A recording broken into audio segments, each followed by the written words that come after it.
Tonight we are, I'm so excited to be having an artist conversation here with Kay Laurel Manning and Florante Galvez from California. And I think Laurel and Florante have known each other for a long time, Mhm. but both of these gentlemen are amazing.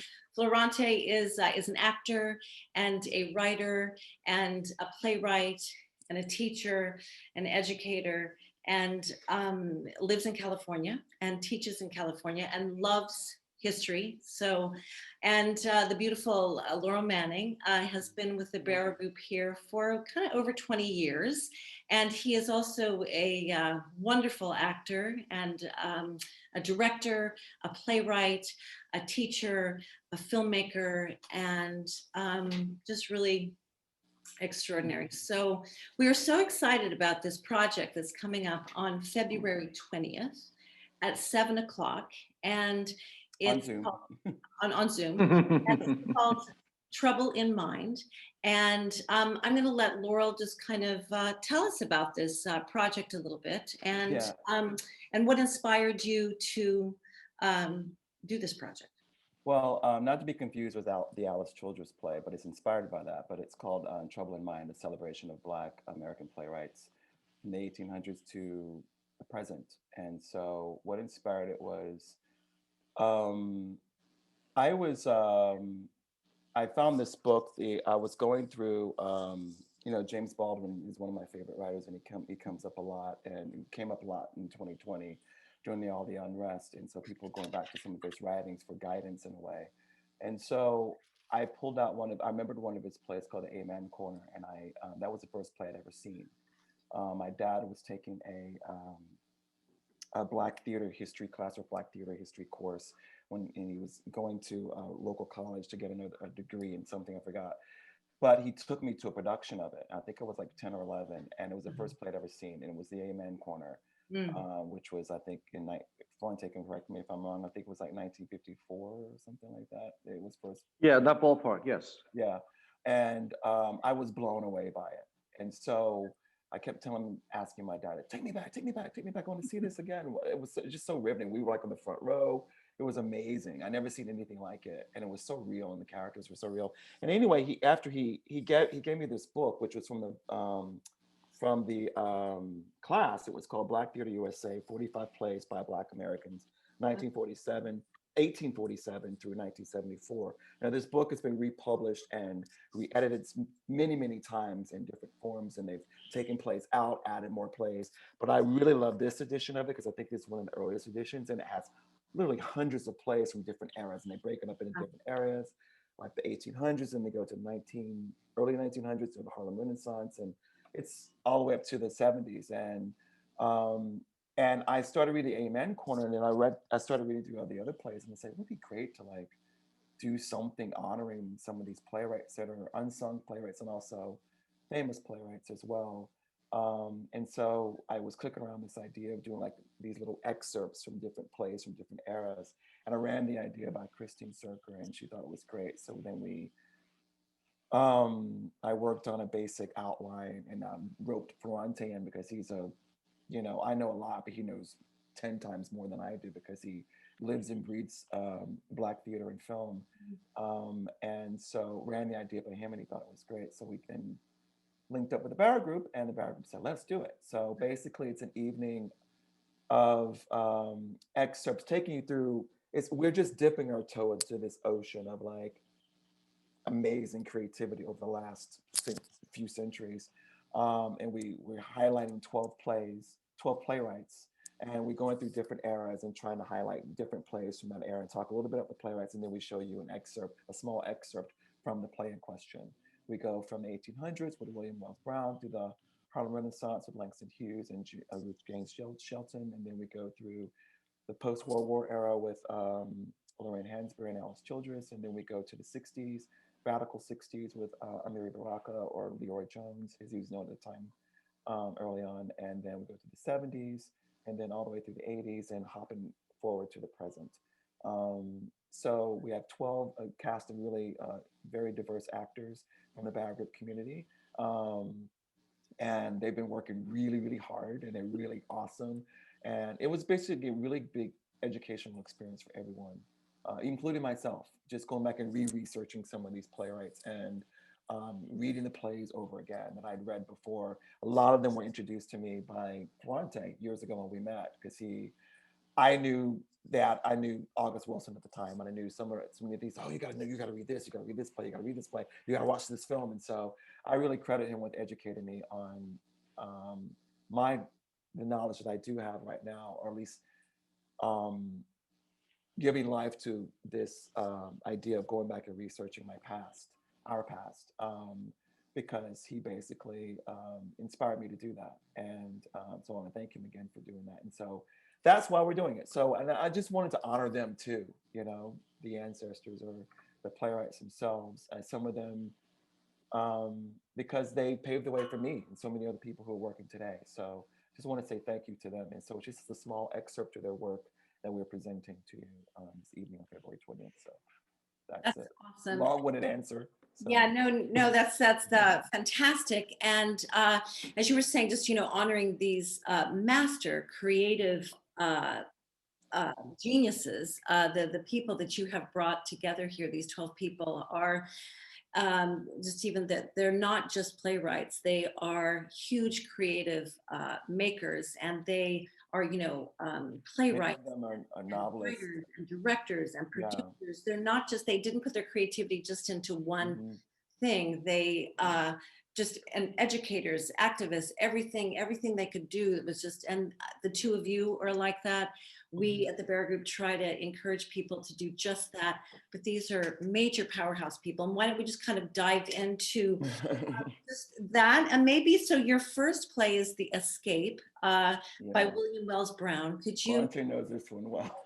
That's a little bit about him and the play, because that was in, I think, you know, 1857, I think it was published. And he was an you can correct me if I'm wrong, but I think he was an abolitionist, and this was considered the first play to be published by an African American writer. Although there was this, you may know this, I'm sure you know this. Well, you talk and then I'll. Well, I mean, but before we get into actual plays, I must say one thing: the book, Black Theater USA, that Laurel referenced. Can you hold that up, Laurel? Yeah. You can still get versions of this on Amazon. Yes, you can. I don't know if you can get this version because this is pretty old. This was I think this was the original. It has literally hundreds of plays in here, but they've republished it and re-edited it. So there's different forms of it that are out there. But yeah, I looked the other night. You can still get some version of it. And I think the latest version I saw goes up to 96. It might be more than that. Yeah, that's great to know. But yeah, but it's an invaluable source of knowledge about Black theater, African American theater. Also, it's written or edited by James Hatch, who also wrote another wonderful history on Black theater, just called Black Theater in America. And it's also co-edited by Ted Shine, who's also a playwright. He wrote this wonderful play in the 60s called Contribution, that you can find in another great anthology just on Black comedy plays. So all of these things, all of these plays that we're looking at, on the one hand, I think we're looking at a snapshot of American history, African American history, history of people of color. And I think calling it Trouble in Mind, title that Laurel has, is a wonderful title, because those three words say so much about the experience or the experiences of all the different characters mirroring a lot of the people in society, in American culture, you know, for the longest time since slavery and even before that. So when we come to William Wells Brown's The Escape, which I think Laurel and I, we actually did, we actually I have a history with this play. There's a video of that. Florante did a video adaptation of it years ago. I think it was my first time on film, and he did a video adaptation. He did like, the play is like 5 acts or something like that. Yes. It's long. Yes. And it's very melodramatic. And so even the actors had an interesting time with it, because it was like, it's so melodramatic, but we found a way into the work, and it's really beautiful, the final result. And years ago, Florante did like a 30-minute adaptation of it. He condensed the play down to 30 minutes and did, I think it was was it your graduate thesis project? Yes, yes. Yeah, and he did that. It was amazing. And I still have the videotape.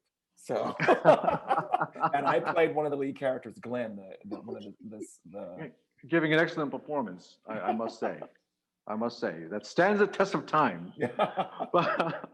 But really, prior to this play, I mean, there was a whole history leading up to it. I mean, yes, we're definitely in the period of slavery in this country, and at the same time, we're also looking at a burgeoning Black theater movement, or the seeds of it that began right in New York City and different other places in America, namely in churches, okay, halls, you name it, different performing groups. So it's not just minstrelsy. Okay, we've also have minstrelsy happening, and we had theater companies who were trying to move away from that. Most notably, the African company, headed by Ira Aldridge and James Hewlett, which lasted a couple of years. I think it was located in the Bowery. They specialized in doing Shakespeare plays and other plays that were anti-slavery.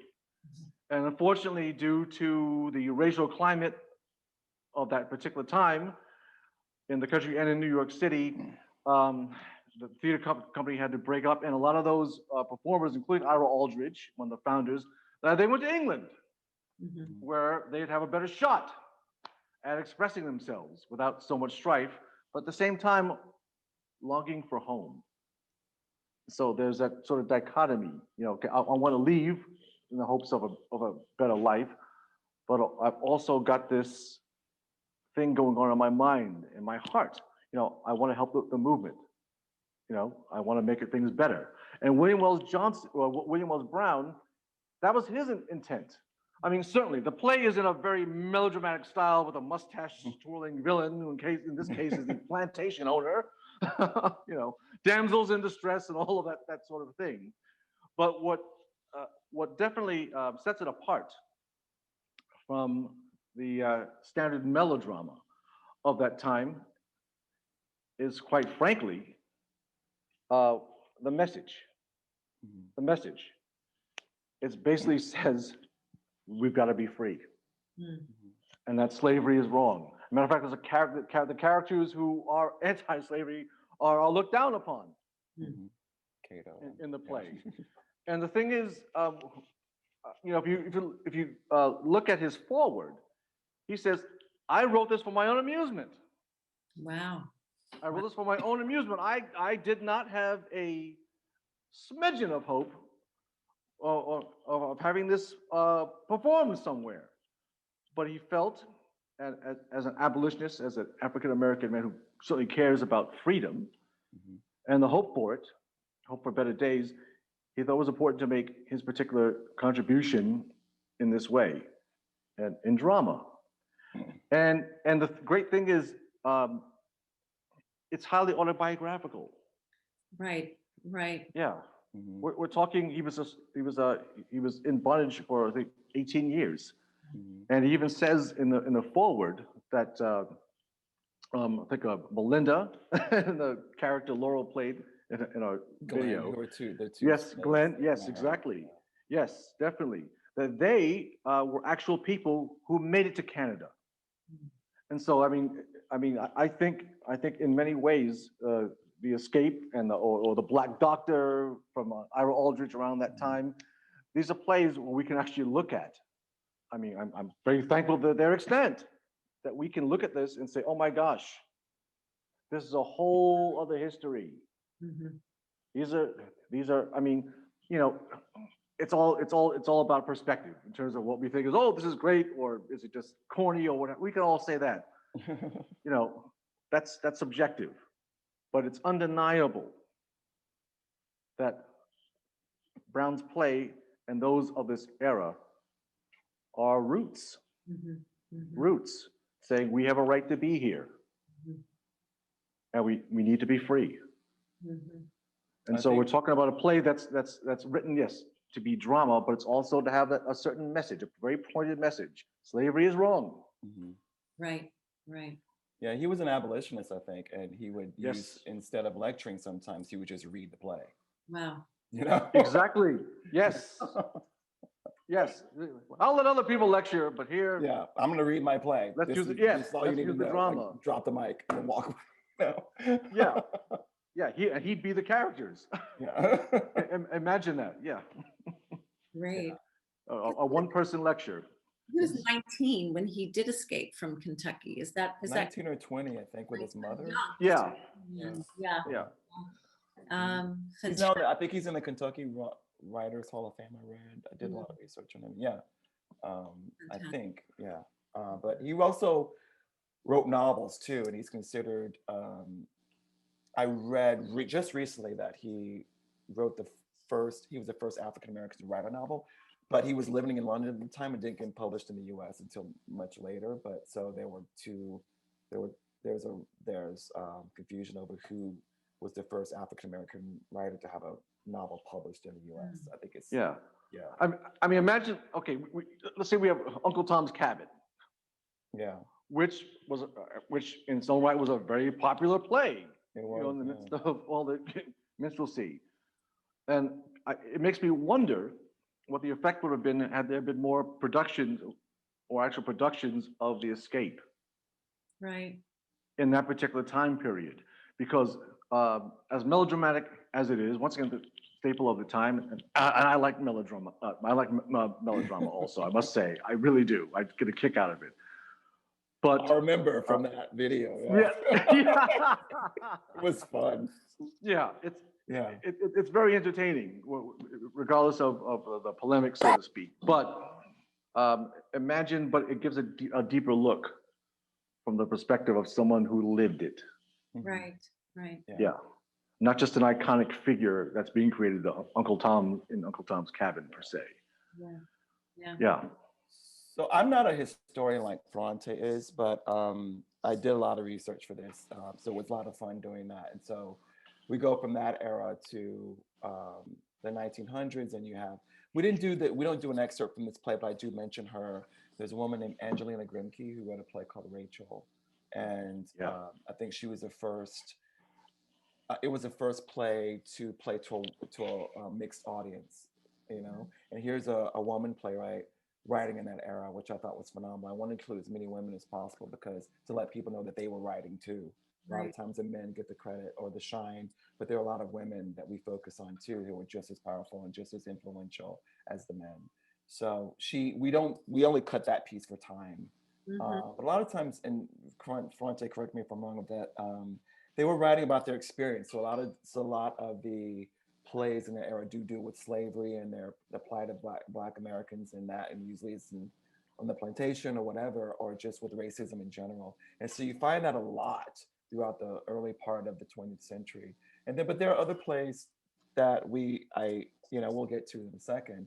During the Harlem Renaissance, there's one play that we'll talk about, I'm sure. So then we skip ahead to like the church fight. The church fight, which we skip ahead to the Harlem Renaissance, which, as everyone knows, was like a big explosion of Black art and all different aspects: art,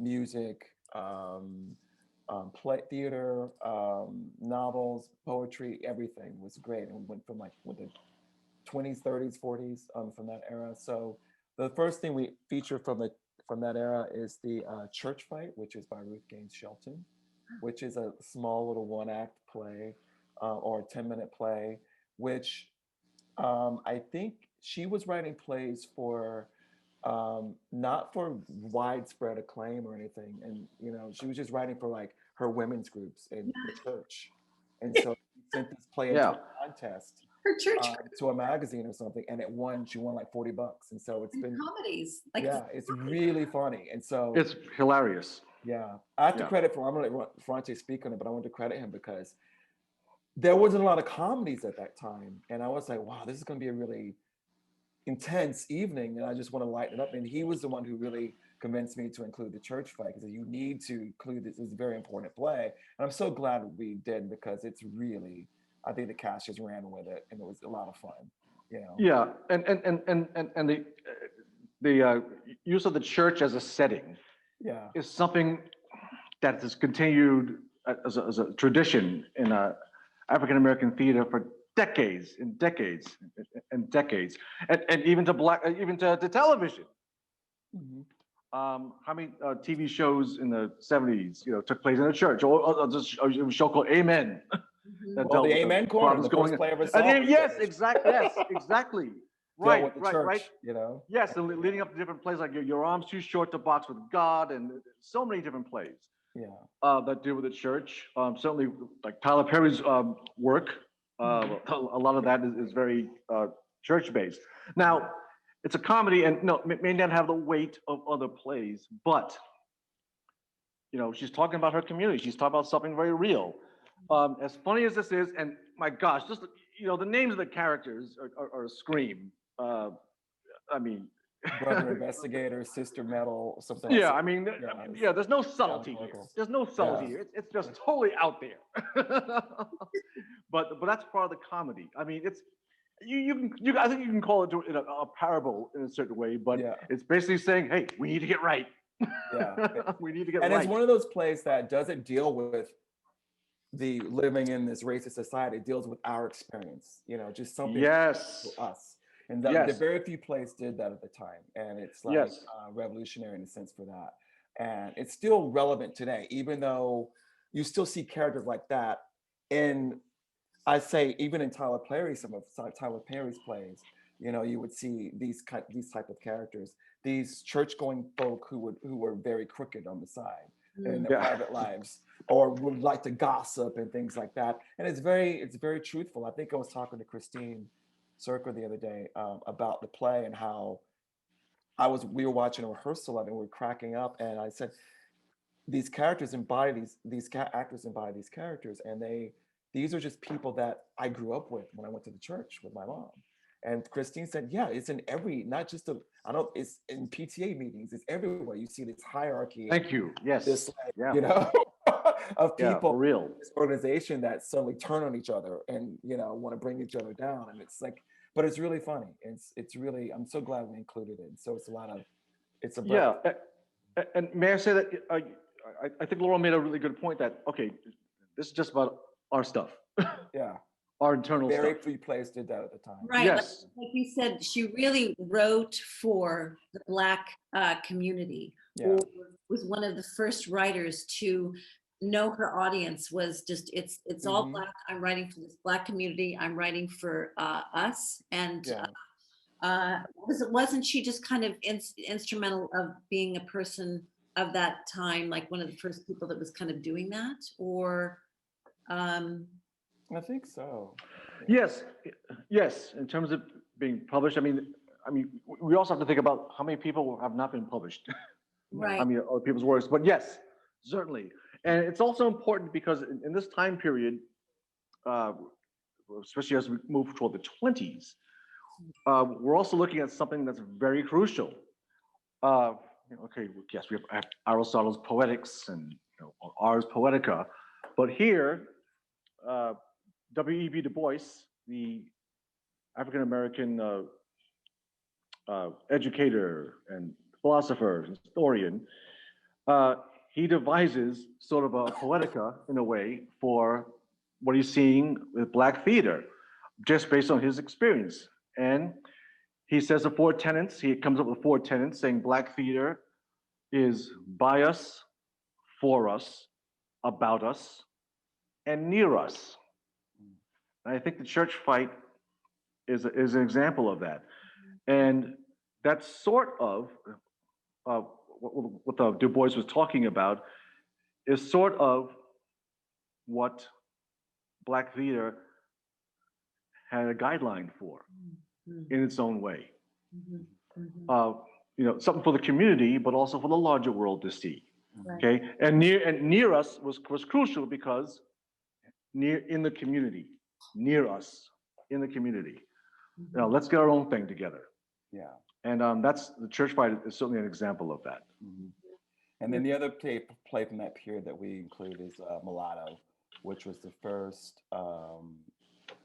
play, was the most successful play. I mean, well, is by Langston Hughes, who's a legend, of course, a poet and novelist and everything else, writer, and also wrote many plays. And this was the first play. I think it was the first play. I can't remember. I look at my notes, but it's the first play on to receive that was successful on Broadway by a Black author.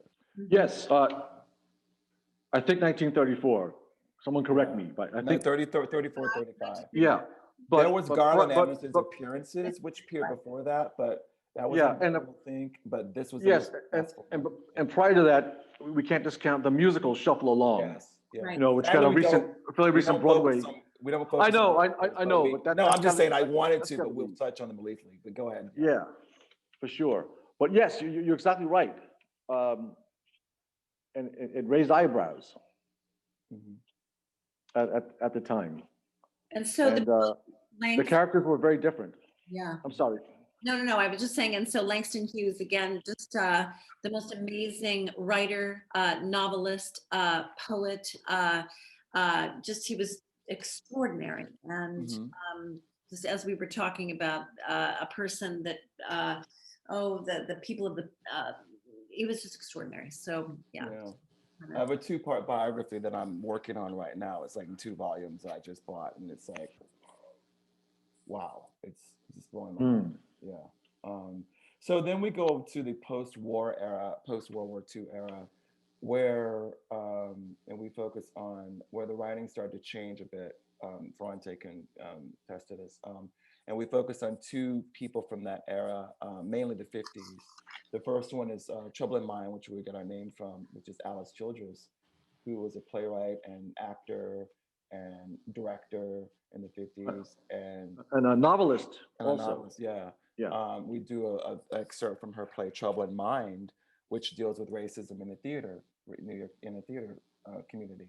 And it's really, really well written. And strangely enough, I think the Roundabout is bringing it back, added it to their season for next year. So it's going to be her Broadway debut, posthumously, of course. But Isn't that something? yeah. And yeah, so we focus on that. And then, of course, the classic, one of the best plays of all time, Raisin in the Sun, which is Lorraine Hansberry. We do a quick excerpt from that because that's a very, very important play. And I think that was the most successful play by a Black woman, or the first play by a Black woman on Broadway, right?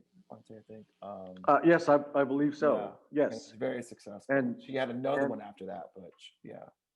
And of course, made into a major Hollywood film. Yeah, and also a musical. Yes, and a musical.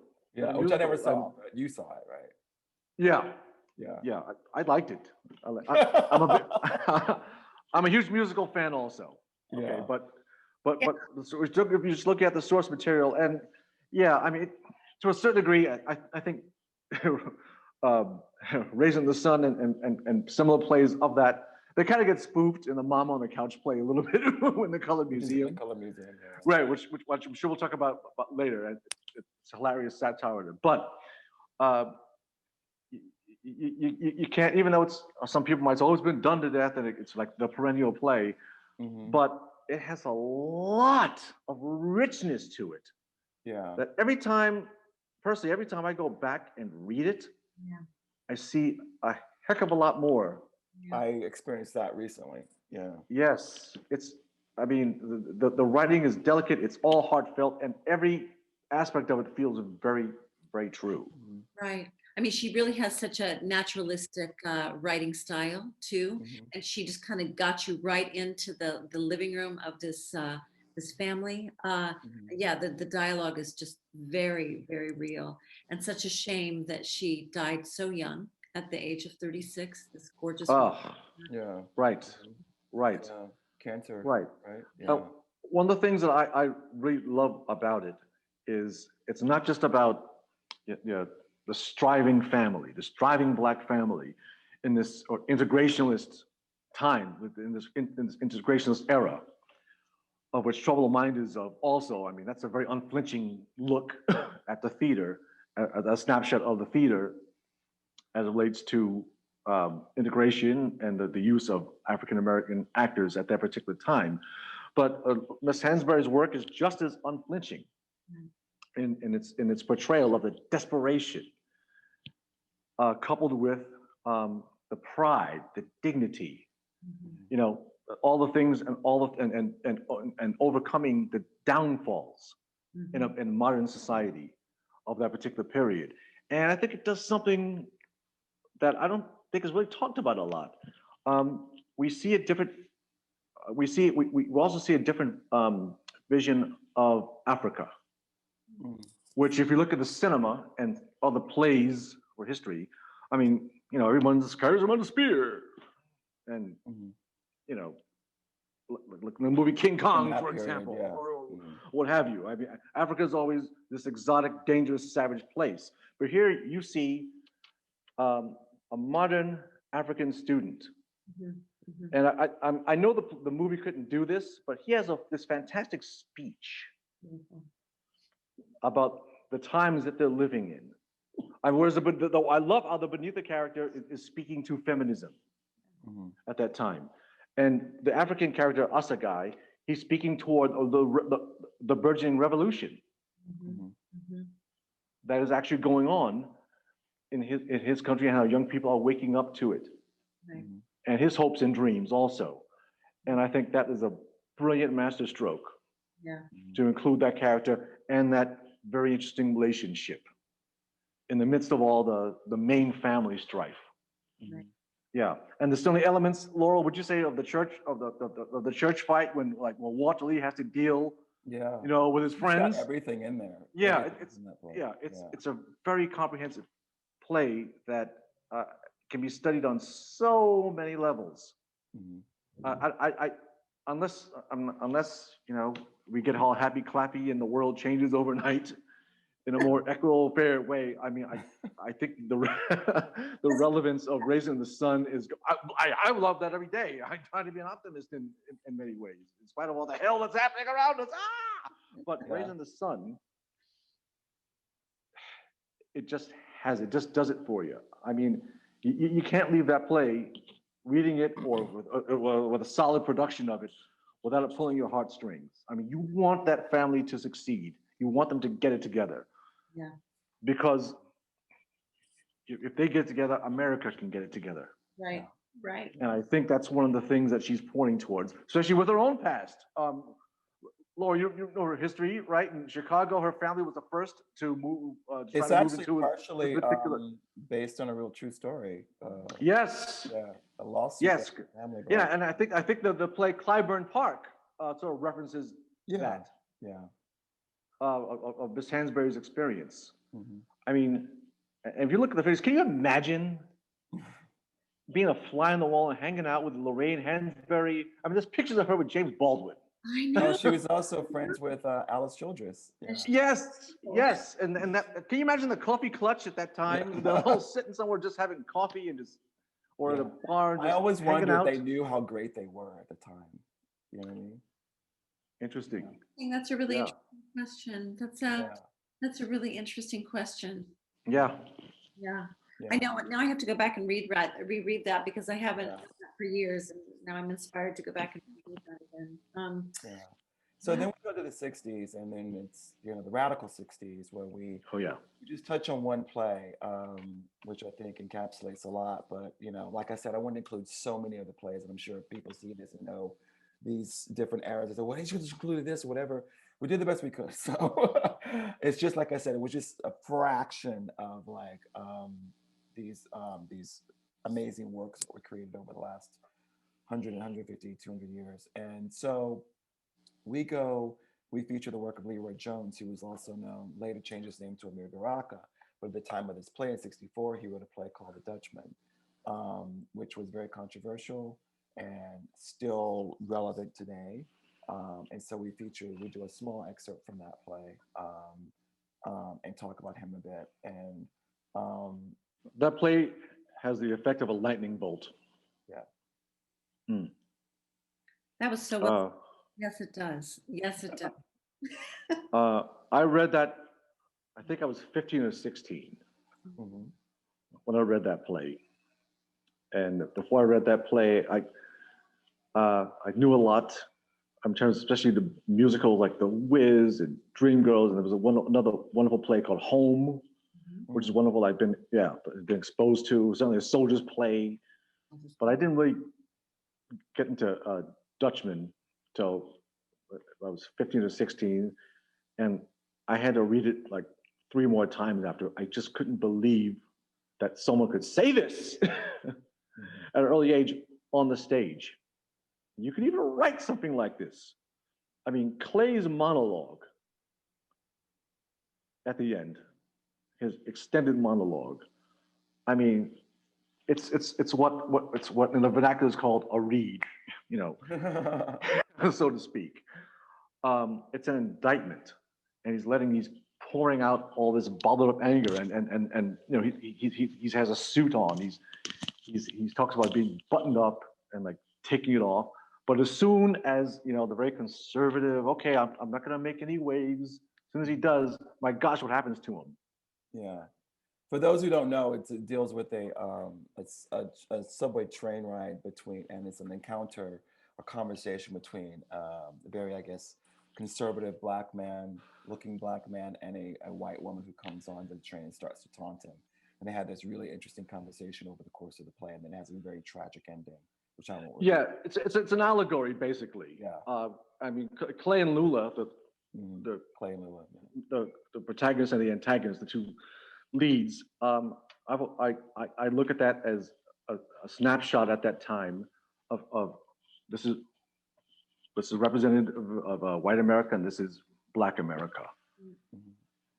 And that Dutchman, or that Flying Dutchman, okay, based on that myth of the subway, or the subway steeped in myth, well, which is in the stage directions, is very apparent.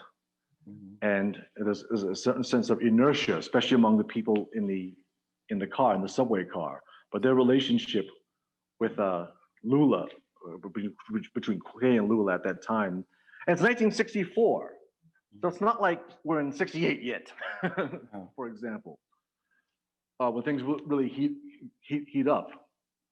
67, 68. This is right before that, and I think it sort of foreshadows in a certain way that radicalism that's going to come, you know, or the Black militant point of view that's going to come in society, and certainly in many of the dramas of the era.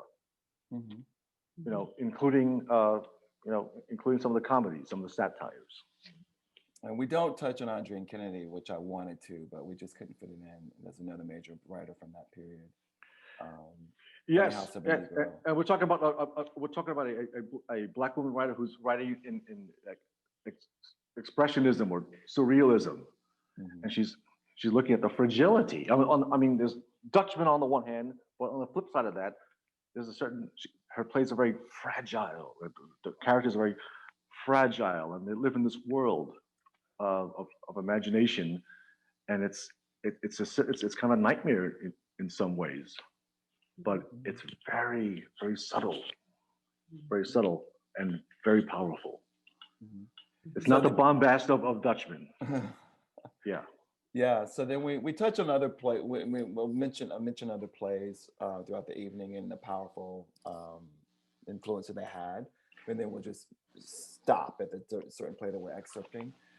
Then we go to the 70s, and we just feature one play from the 70s, and very important work, which just revived recently for Colored Girls, by Ntozake Shange. We do a quick piece from that, and that's a very important play as well, a choreo poem, as she refers to it. She's sadly no longer with us. Most of these playwrights are no longer with us, but that's why we're honoring them. Yes. And then we go forward to the 80s, and we touch on the master, August Wilson, and his Pittsburgh cycle, or the Century cycle. And for those who don't know, August Wilson basically was a legend, but decided to take on this huge Herculean effort of chronicling the Black experience in the 20th century through every decade with the play, starting from the 1900s, going all the way up to the 1990s. And he did it before he left us. And most recently, his work representing the 20s, I guess, was Ma Rainey's Black Bottom, which has just been made into a feature film, excellent feature film. Yes. Which was brought to the screen by Ruben Santiago Huston, I think, did the screenplay. Yeah, and George C. Wolfe George C. directing. Wolfe directed, and I love George's direction of it, and I just wonder why couldn't they have linked up earlier? Oh my God! Right. Even though I love all the productions Right. I've seen of Wilson's work, but there was something really special about that production. Yes, it's film, but anyway, he's a master. So one of my plays that one of my favorite plays of his is Jitney, which was I've seen twice. I saw the original off-Broadway production in New York, and then I with Stephen McKinley Henderson, whom I stalked afterwards, but and then they revived it recently, and we do a quick little scene from that Jitney, because it's one of my favorite plays of his. Yeah, if you want to say anything about Intozaki or Florante, so I just went on a roll there. I think you pretty much said it all. But for Color Girls, it's just a tremendous work that, like Raisin, in a different way, it's very bold, not just in terms of what all of the women have to say, and for Color Girls, I mean, they're described as colors. Okay, the women are red, and so on. These different moods and shades. It's full of humor and tragedy,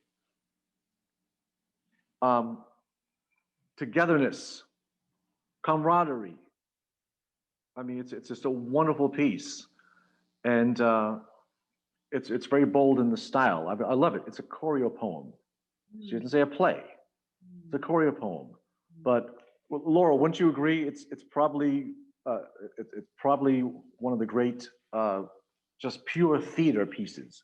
Oh yeah, that's why it's survived so much. Yeah, exactly. I mean, she leaves this blueprint for her point of view on the struggles of just being a Black woman, a woman of color. One of my favorite scenes happens early on, where all the women harken back to childhood, and they're doing they're playing a childhood game called Little Sally Walker. Little Sally Walker, okay, and they have the aspect of play in our childhood and how we move from that through our lives, and that our lives are not just one way. Okay, our lives can't just be defined with Act 1, Act 2, Act 3, but they're circular. That's one of the things I got from it, and it's stunning. Now, like you said, Laurel, when you move on to the 80s, and I guess you could say, yes, the age of August Wilson and the 90s, with that cycle, I mean, it's just amazing. Play, right? Excuse me? Oh, yes, exactly. Yeah, you have to put, yes. In the 80s, Charles Fuller, Soldier's Play, which revived on Broadway. I think was nominated for a Tony for Best Revival this year. Thank you, pandemic, for stopping all of this, but that's another issue. The show must go on no matter what. Charles Fuller just did that one play that dealt with a certain aspect of history, the plight of Black soldiers in World War II, and their hopes and aspirations. I mean, in some ways, you think this play probably could have been written in that time period. He basically takes the genre of the murder mystery, and he turns it into something more. And it reminds me of the church fight and the other plays where they're just talking about. I mean, the most powerful scenes I think happen when it's just the Black soldiers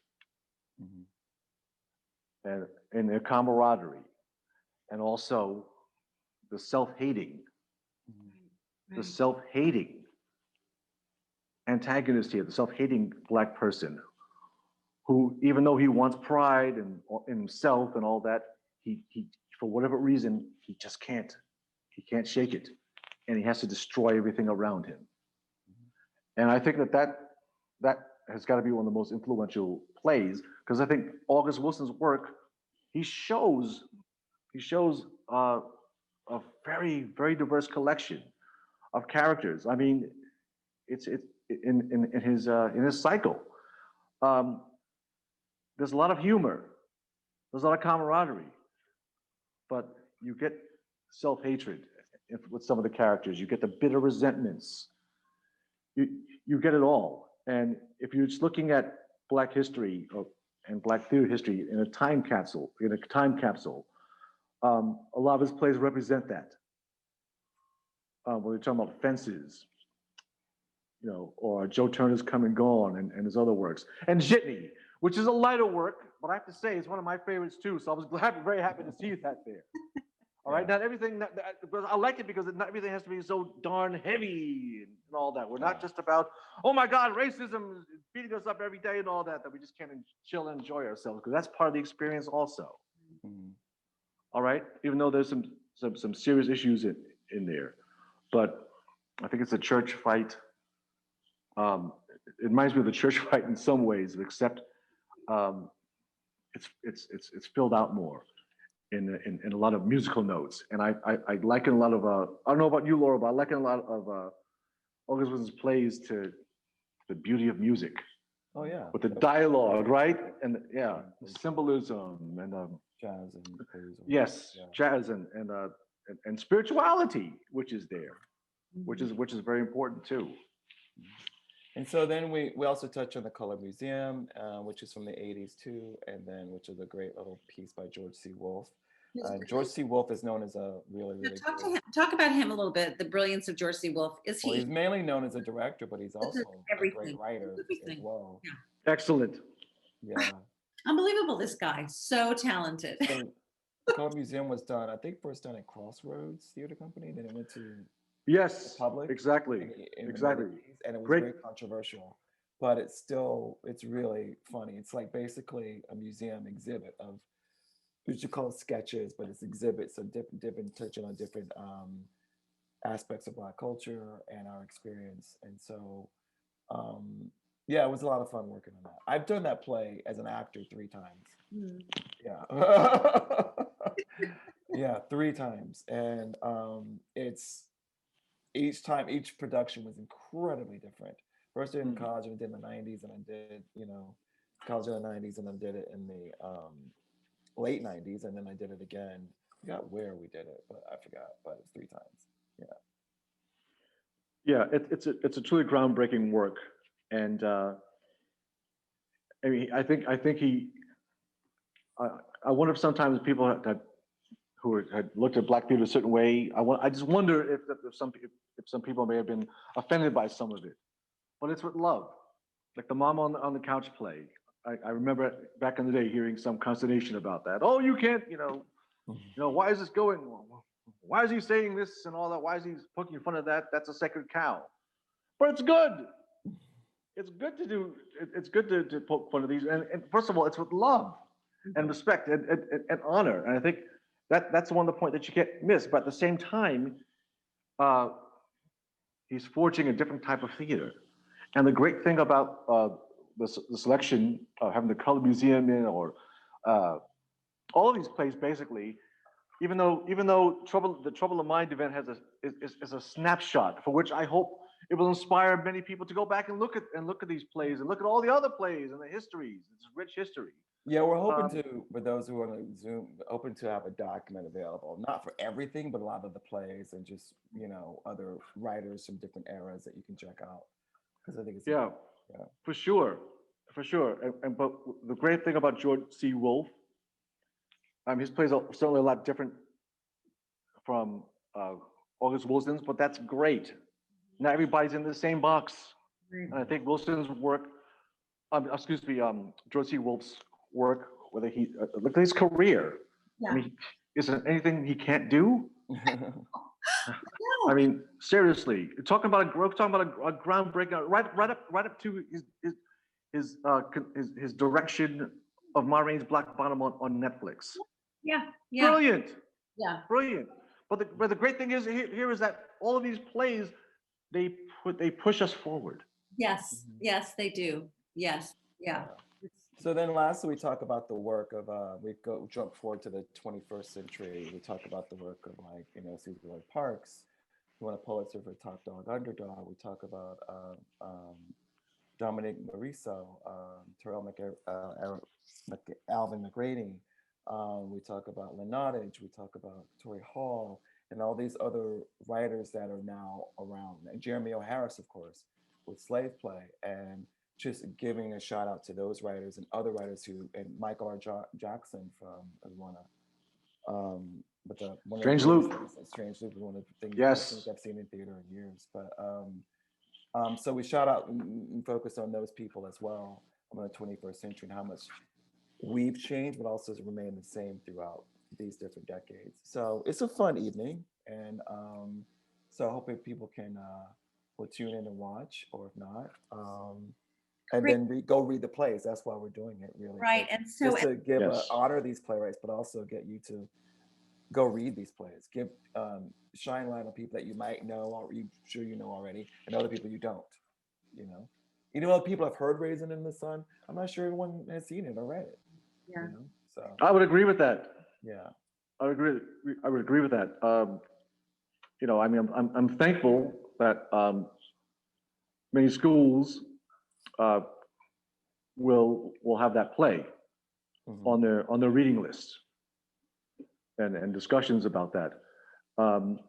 But in these days, you never know. I mean, sometimes one wonders if history is discounted. I mean, we're talking about a rich history of not just playwriting, producers, Yeah. producers, directors, actors, all these different hidden figures that have pushed the art forward and helped to push the culture forward in their own very special way. And I like that this is a good reminder of that. And once again, like you just said, I just hope it really sparks people to take a real interest, take a real honest, sincere interest in taking a look at these works that we don't see in the traditional canon, so to speak. And I think where we're at the point that we're at in the 21st century, called the BIPOC theater movement, or whatever one wishes, it's all good, because somehow the culture survives and these great works survive. And I hope many people will actually put it to themselves to say, hey, let's do a reading of it, see how it works in this day and age. How does it speak to us? And I think the ancestors that you're hailing up, their voices are still relevant, Laurel. And with the Barrow group having this wonderful event, those voices will be heard and shared and adored, I hope.